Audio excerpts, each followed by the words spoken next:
There are moments in a country's history when a natural disaster becomes more than just a headline, when it becomes a defining event that reshapes communities, exposes vulnerabilities, and brings out both the fragility and the resilience of an entire population.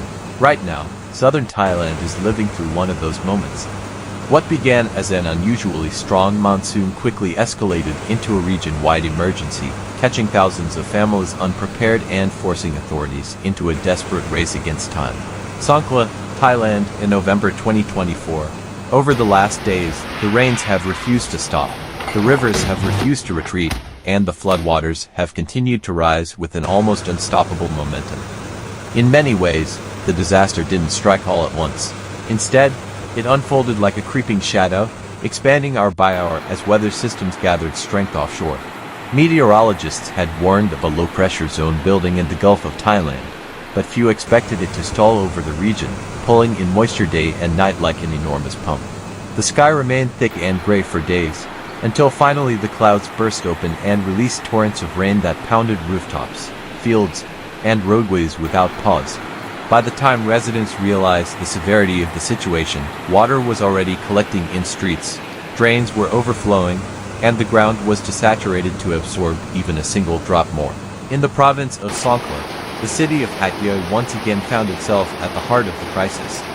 Long known as a commercial hub connecting Malaysia and Thailand, Hat Yai has always been vulnerable to flooding due to its position in a natural basin surrounded by hills. But this time, the scale of the rainfall was unlike anything seen in years. Within a single day, the city recorded more than 300 millimeters of rain, pushing the urban drainage system far past its limits. Cars began floating like abandoned boats, storefronts filled with murky water, and residents struggled to wade through rising currents that carried debris, branches, and even pieces of broken infrastructure. The stories coming from inside the city are a haunting reminder of how quickly life can shift from normalcy to survival. Families who had gone to sleep expecting just another night of rain awoke to the sound of rushing water pouring under their doors.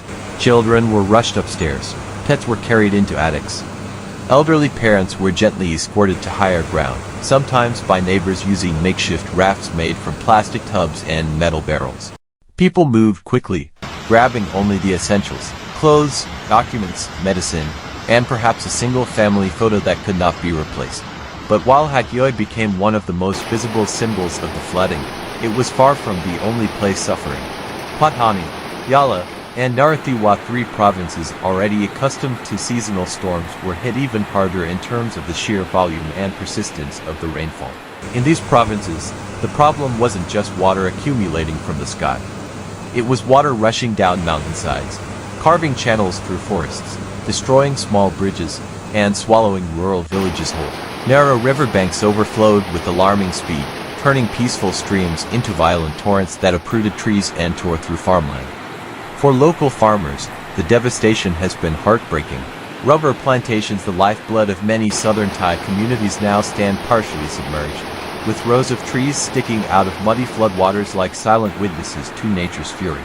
Rice fields, which should have been nearing harvest, have been completely washed away in some areas, erasing months of hard work in a matter of hours. Cattle have been stranded on small patches of elevated ground, while poultry farms have faced massive losses as chickens drowned in coops overwhelmed by the rising water. Even the coastal regions were not spared. Along the shores of the Gulf of Thailand, waves grew increasingly aggressive as wind speeds intensified.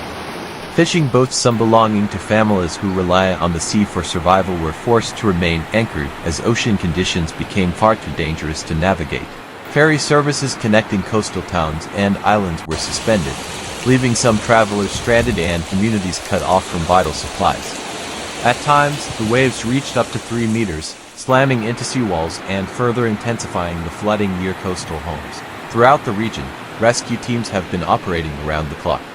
Soldiers, emergency responders, and volunteers navigate flooded streets using inflatable boats to reach people trapped on upper floors or rooftops. But the conditions make everything more complicated. Downed power lines pose electrocution risks. Trees blocking roads force rescuers to take detours through deeper waters.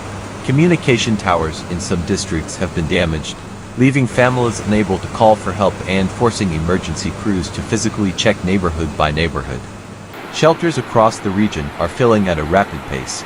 Schools, temples, and community halls have been converted into temporary evacuation centers, offering mats, blankets, food, and first aid supplies to displaced residents. Volunteers organize donation drives to collect dry clothes, baby formula, bottled water, and hygiene kits. And while the sense of community remains powerful, anxiety is growing as meteorological agencies warn that more rain may be on the way. Perhaps the most worrying aspect of this disaster is that the flooding has not yet stabilized. Rivers continue to swell. Dams are reaching critical levels. If rainfall continues at even moderate levels, additional flash floods or landslides could occur without warning. Landslides are already being reported on steep mountain roads, where soil weakened by days of water has begun slipping away in thick, heavy layers. Motorists are urged to avoid mountain routes, yet some have no choice but to travel them in order to reach relatives or escape rising waters. Health concerns are also growing. Stagnant water is a breeding ground for mosquitoes, increasing fears of dengue fever. Contaminated floodwater can spread skin infections and gastrointestinal illnesses.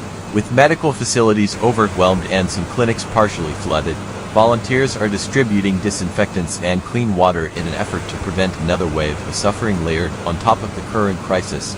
Economically, the impact will be enormous. Southern Thailand plays a crucial role in agriculture, fishing, tourism, and cross-border trade. The closure of major roads and the flooding of commercial areas have halted countless businesses, from small market stalls to large retail centers. Tourism, often a major source of income in the region, has effectively paused as flights are disrupted, transportation routes are submerged, and travelers cancel or postpone their trips. Yet despite the devastation, something powerful is emerging: solidarity. Communities are working together in ways that go beyond daily life, neighbors carrying neighbors, strangers offering shelter, and young volunteers braving waist-deep water to deliver meals to isolated households. Temples and mosques are distributing food daily, proving once again that in moments of crisis, the cultural and spiritual heart of southern Thailand plays a vital role in keeping people strong. Still, the emotional toll on residents is undeniable. Many have lost homes they spent decades building. Others have seen their businesses swept away. Parents worrying not just about immediate safety but about what the future holds, whether their livelihoods can survive, how long recovery will take, and whether the floods will return again next year or even sooner. Because for many families, this disaster is not their first. Southern Thailand has faced severe floods before, and each event leaves behind scars that never fully heal. Authorities are now assessing long-term solutions, from improved drainage systems to reinforced riverbanks and expanded floodplain zones. But these solutions take time, years in some cases, and the people affected today are dealing with urgent, immediate needs. Food, shelter, medicine, clean drinking water, and transportation remain the top priorities. Farther inland, rescue helicopters survey rural areas, mapping the spread of floodwaters and identifying communities still awaiting evacuation. Some villages are completely isolated, roads washed away, bridges collapsed, and boats unable to pass through debris-clogged rivers. For these residents, help arrives mainly through airdrops of supplies, a temporary but essential lifeline. Though uncertainty looms, one thing is clear: the impact of this disaster will extend far beyond the end of the storm. Even once the rain stops and the waters begin to recede, the region will face months of cleanup, rebuilding, and recovery.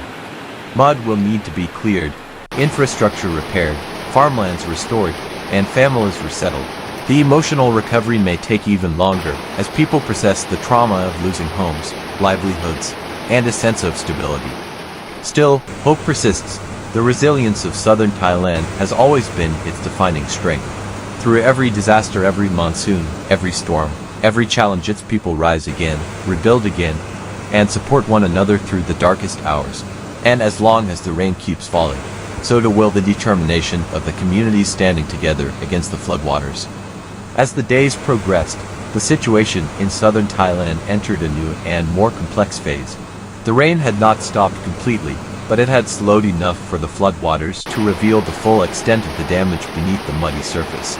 In many neighborhoods, the water was still waist-deep, but in others it began to drain slowly, leaving behind layers of thick silt that coated every street, every doorstep, and every piece of furniture that had been submerged. People could finally step outside to assess what had survived and what had not. For many, the reality was difficult to face. In Hat Yai, residents began navigating the streets not with boats but with boots, masks, and gloves as they examined their homes. Floors were warped, appliances ruined, and walls carried watermarks nearly as high as a person's shoulders.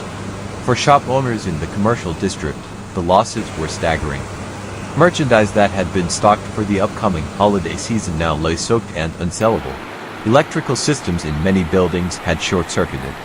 Some businesses had invested in flood barriers, but the sheer quantity of water had overwhelmed even the best preparations.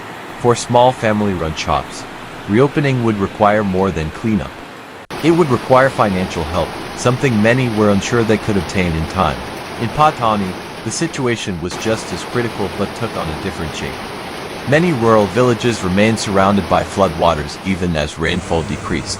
The flat agricultural landscapes offered little natural drainage, causing water to stagnate across fields and farmlands. Farmers waded through thigh-deep water to check on crops that were already beyond saving. Fruit orchards, especially those growing longan and rambutan, had suffered extensive root damage. In some areas, the soil was so saturated that entire trees had collapsed sideways, their roots lifting out of the ground like giant claws. The economic impact would not be limited to this month or this season. It could affect the next harvest cycle and possibly the following year. Families living near rivers faced an additional risk. Even as rainfall slowed, the rivers remained dangerously high. The accumulated water from upstream provinces continued